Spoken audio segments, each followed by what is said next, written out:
And now, it's story time.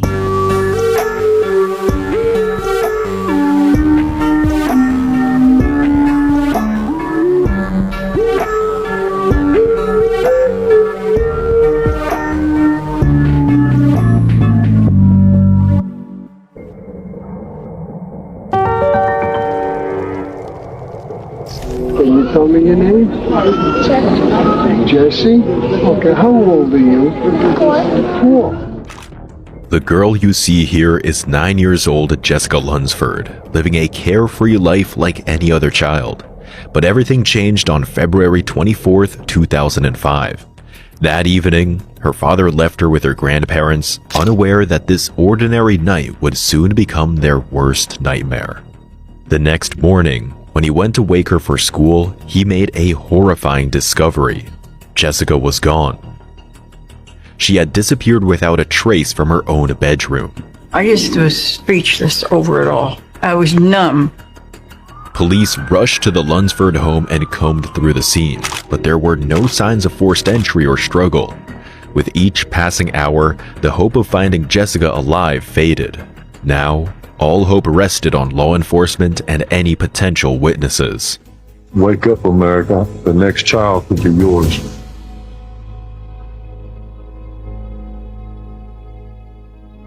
"45 miles north of Tampa lies the laid-back village of Homosassa, a peaceful retreat where people can escape the hustle and bustle of everyday life. The slow pace of this small town is a stark contrast to the rhythm of big cities, making it feel as if time itself moves differently here. In 2004, single father Mark Lunsford decided to move in with his parents, believing it was the perfect place to raise his 9-year-old daughter. From the moment she was born, Jessica Lunsford was a sweet and kind-hearted child. Within the family, she was lovingly known as Jessie. I took care of her from the time she was born. I wouldn't have traded Jessie for a pot of gold. She was my pot of gold. I can't explain how deep I felt towards Jessie, and Jessie felt the same way. And her with her daddy, they were inseparable. Cheerful and full of life, Jessie quickly adapted to her new surroundings. Every Wednesday, she attended a church youth group where she made great friends. But above all, nothing made her happier than spending time with her father.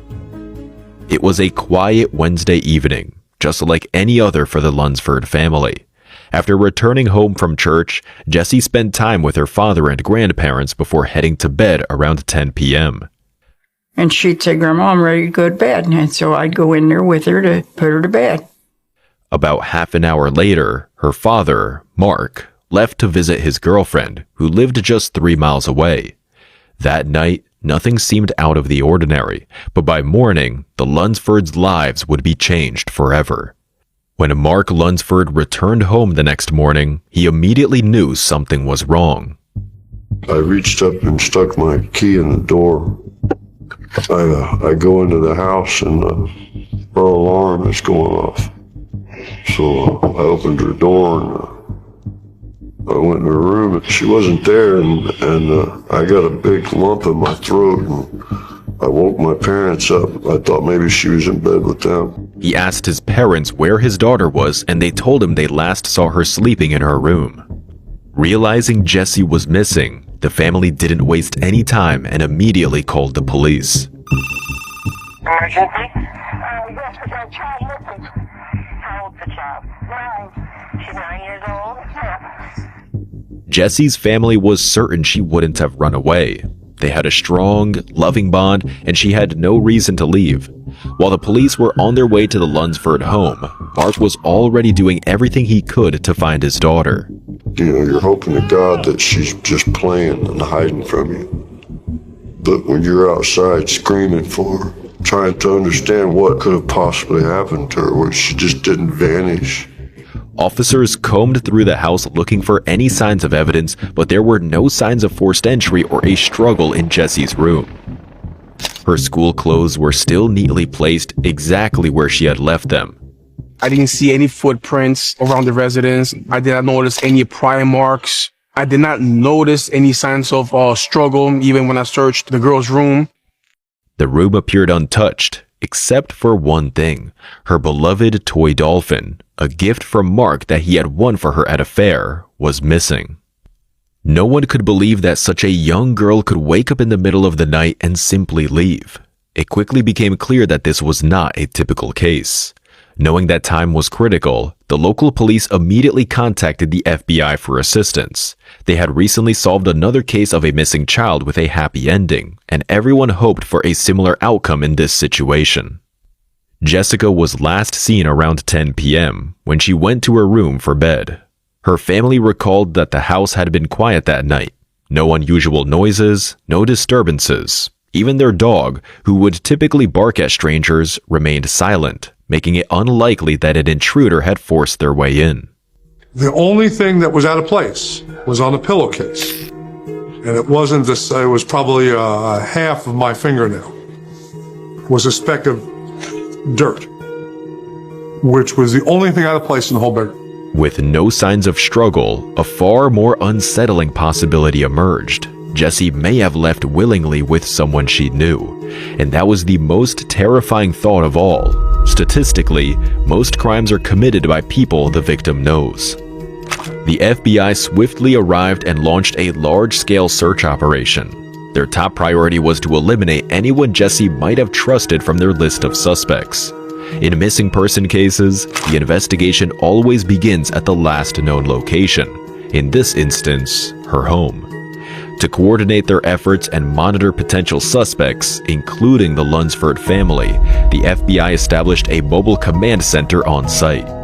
Detectives were facing an incredibly challenging case, and no one was above suspicion, regardless of their relationship with the victim. Everyone remained a potential suspect until proven otherwise. As investigators continued searching for answers, news broke that a body had been found in a lake 75 miles away. Mark Lunsford rushed to identify it, but with great relief, he confirmed it was not Jessie. We have confirmed that it is not our girl. I repeat, it is not our girl. Hope was restored. Without wasting a moment, law enforcement expanded their search and rescue efforts throughout the area. A second team of investigators took a deep dive into the backgrounds of the primary suspects, starting with Jessie's father, Mark Lunsford. However, he had a solid alibi. He had spent the entire night with his girlfriend, who confirmed his whereabouts. When he returned home at 5:45 a.m., Jessie was already missing. Detectives are skilled at uncovering hidden truths, and with their access to extensive records, they left no stone unturned. During their investigation, they learned that years earlier, Mark had been accused of inappropriate behavior toward his ex-wife. Although the charges had been dropped, this detail caught the investigators' attention. Determined to clear his name once and for all, Mark voluntarily agreed to take a polygraph test. The heart of the test is either going to be, did you take the child or do you know where the child is now? One of the readings we get is galvanic skin response, which is sweat activity on the skin. He had virtually no response, which was a unique physical characteristic for an individual. Although there were no clear signs of deception, the test results couldn't be considered entirely reliable. Next, investigators turned their attention to Jessie's grandfather, Archie Lunsford. As he had been home when she disappeared, he became a key person of interest and was subjected to a rigorous 6-hour interrogation. Are you sure that you didn't do something to Jessie that you're ashamed of? And don't you feel like you ought to tell us about it? And this goes on over and over and over. And I couldn't take it anymore. Despite the pressure, Archie never wavered from his story. Because it never did happen. He claimed that on the night Jessie vanished, he left his bedroom only once to let the dog out. Though he maintained his innocence, at one point, Archie cracked and confessed to a long-buried secret. Archie had been arrested some years back in reference to the assault of a young lady. I have got a temper. The incident from 50 years ago raised concerns for the investigators. Although the charges had been dropped, the agents felt they were onto something and chose to pursue their investigation in that direction. The police noticed that Archie didn't seem particularly distressed by the situation, which led them to take more drastic measures. The sheriff lied to Mark Lunsford, telling him that they had found Jessica's blood on her grandfather's underwear. What we're trying to do is we're trying to elicit responses and reactions out of them to find out if there is something that we're not being told. In that moment, Mark was filled with rage. He understood that the police were trying to make him question his father's innocence. They want me to ask you if you know where Jesse's at. I'm sorry, Dad. No, just forgive me. Dad, I have to ask you. Despite the intense pressure, Archie Lunsford stuck to his story, continuing to deny any involvement in his granddaughter's disappearance.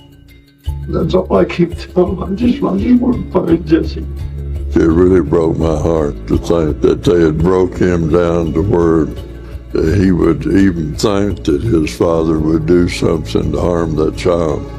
And that hurt. That really hurt. Still, even with these harsh tactics, the police's only aim was to get to the truth.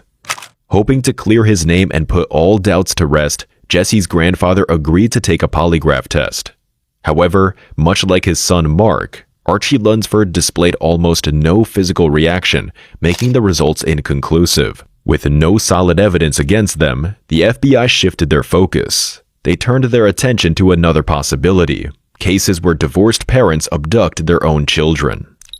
Mark Lunsford had sole custody of his daughter after his wife left them 8 years earlier. From that moment on, Jesse's grandmother took on the role of a mother figure. However, this shift didn't significantly affect Jesse's life since. Even when she had a traditional family structure, it was her grandmother who spent the most time with her. Investigators considered the possibility that Jesse's mother might have decided to take her back. Mark Lunsford had lost touch with his ex-wife years ago, and her last known address was in Ohio. As detectives made their way there to question her, the Lunsford home became a focal point for the community's growing concern. By midday, crowds of local residents had gathered outside, desperate to help in the search for Jesse. With each passing minute, more volunteer search teams arrived. Move down just another couple steps each. They turned over every rock, determined to find any trace of the missing girl, knowing that time was working against them.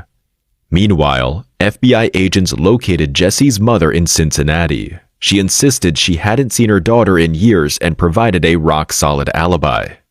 We've got receipts, we've got work records, we've got time in, time out. We could show that she by herself was not down here.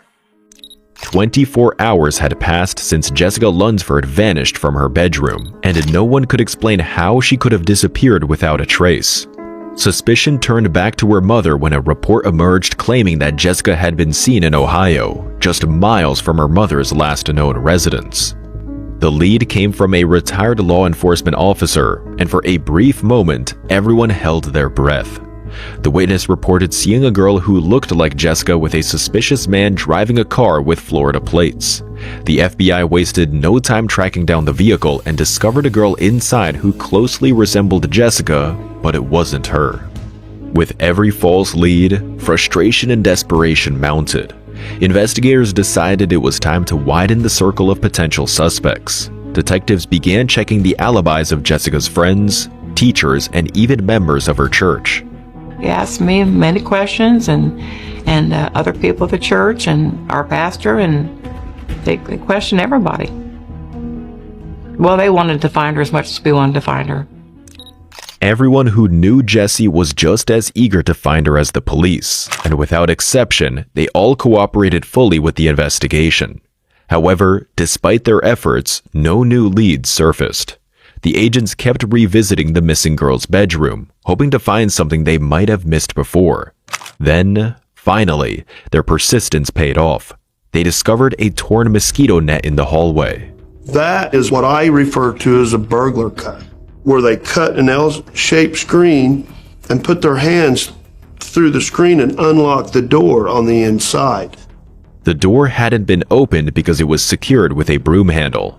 This discovery gave detectives a new lead and expanded their list of potential suspects. I went to our crime analysis unit. I asked them to pull up every known burglar suspect in that area. The Citrus County Sheriff brought in special search dogs to help track the girl's scent. But each time the dogs got close to the road, they lost the trail. This suggested that the child might have been taken away in a vehicle. As a result, investigators shifted their focus to another potential lead: registered offenders convicted for harassment-related crimes. In the area around the Lunsford family's home, there were about 50 such individuals. The police began interviewing people within a half-mile radius, gradually widening their search. For the investigators, finding Jessie became the primary reason for going to work every day, and they approached her disappearance as if it were their own child who had gone missing. With the FBI's permission, Jessica's father dedicated himself to keeping his daughter's disappearance in the public eye. He put up flyers with her description and did everything possible to ensure that as many people as possible were aware of her case. Eventually, this publicity paid off. After several days without any significant leads in the search for 9-year-old Jessica Lunsford, the FBI finally received a lead. A man was seen in a local supermarket with a girl who matched Jessica's description. However, when Mark Lunsford reviewed the security footage, he noticed that the unfamiliar girl picked up a package of fried onion rings, something his daughter would never have eaten. At that moment, Mark realized that the girl wasn't his daughter. It was like, oh my God, this is wonderful. And then everything went back to hell. In an instant, all his hopes were crushed once more. I just ask everybody to look. That's really what I can ask for, look. The police decided to suspend the search for the missing girl and concentrate on the suspect instead. Detectives began questioning everyone on the list of former criminals, and eventually, they tracked down the whereabouts of everyone except for one man, John Cooey. However, he no longer lived at his previous address. John Cooey's home was empty when we got there. There was nothing there. There was no forwarding address. He was a vagabond. He would just bounce around. Then, one of the detectives remembered that he knew Cooey's sister, having arrested her in the past. In an unexpected turn of events, he discovered that her house was directly across from the Lunsford family's home. According to his sister, she had moved out and now her brother, John Cooey, was living in her house. The fact that a convicted criminal was living just a few steps away from where Jessica had disappeared raised serious concerns. When agents arrived at the house, they discovered that he was gone. Neighbors said he had suddenly left for Savannah, Georgia, only a few days after the girl went missing. The police had searched all the houses in the area, but for some reason, no one had thought to ask about the person living directly across the street. Throughout the investigation, John Cooey hadn't raised any alarms with law enforcement.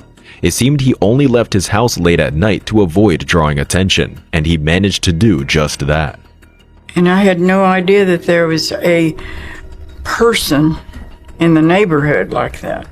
I had no idea. Neither did anybody else. You're looking right at it every morning. As soon as you go in the living room, you look out the front room, living room, there's that trailer. Right there. Although there was no direct link between John Cooey and the disappearance of 9-year-old Jessie, his criminal history raised concerns among the authorities. He had been convicted of a crime strikingly similar to Jessica's case. Cooey had been arrested for breaking and entering. His crime involved entering a house, going into a young girl's bedroom, and covering her mouth with his hand and trying to kiss her. He was sentenced to 10 years in prison, but was released after just 2. Investigators felt they were getting closer to solving the case when they learned that John Cooey had gotten off a bus in Savannah a few days earlier, though they still didn't know his exact location. The FBI notified the Georgia police to stay alert and keep track of him. Eventually, their efforts were rewarded.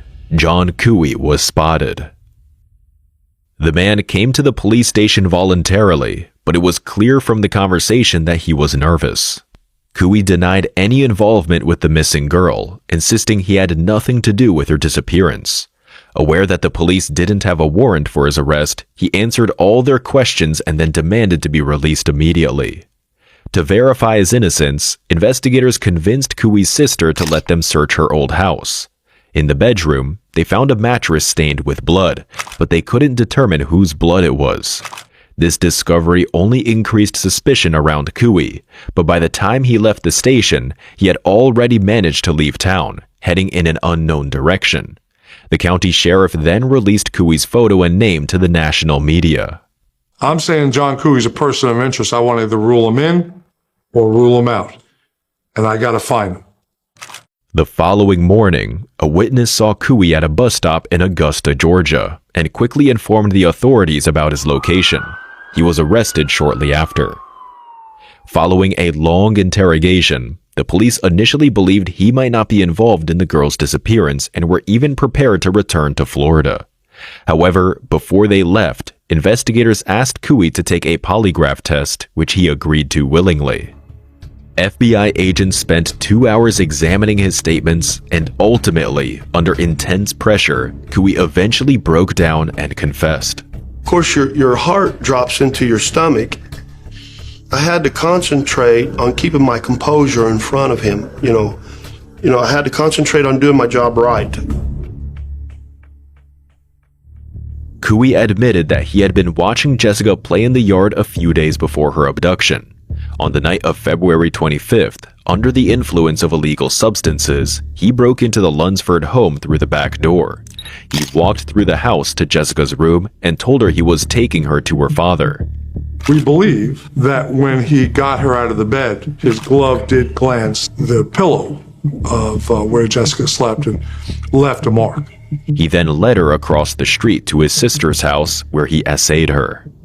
She asked if she could go home, and he promised that she would go home if she would step in these bags, which she did.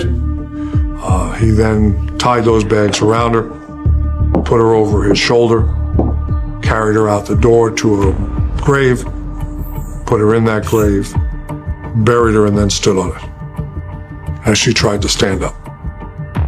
With his confession, investigators were finally able to uncover the truth about where Jessica Lunsford had been all this time. 2 cop cars come flying down the road. They immediately jumped out of their vehicles and taped off that house, the whole yard, the whole big area. And at that moment, I knew where my little girl was.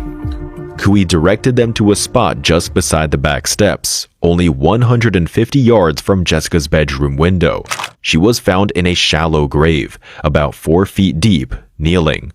Wrapped in 2 garbage bags, her hands were bound in front of her as if she were prepared for prayer. She was clutching her beloved stuffed dolphin. Jessica had been buried for 2.5 weeks. John Cooey, a cruel monster, was so heartless that he had the nerve to bury her alive.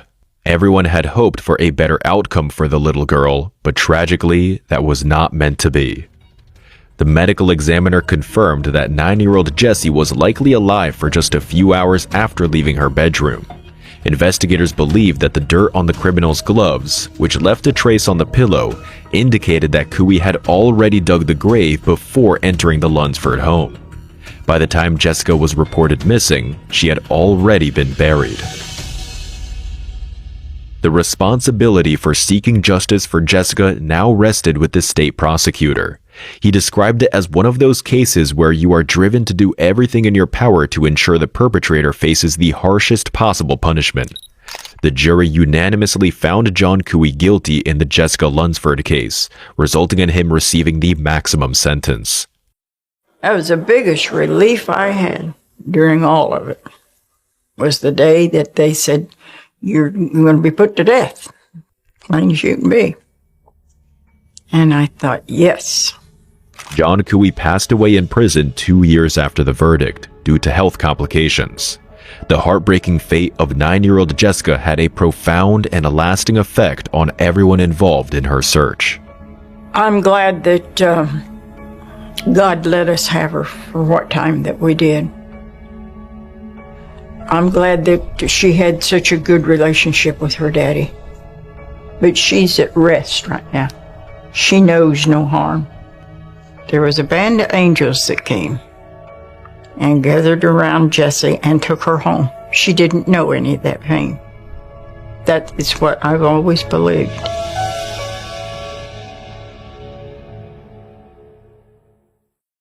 In addition, YouTube's algorithm prioritizes videos with many likes and subscriptions. So, if you enjoyed this video, please click the like and subscribe buttons to help more people see and know about this content. Thank you for watching and listening.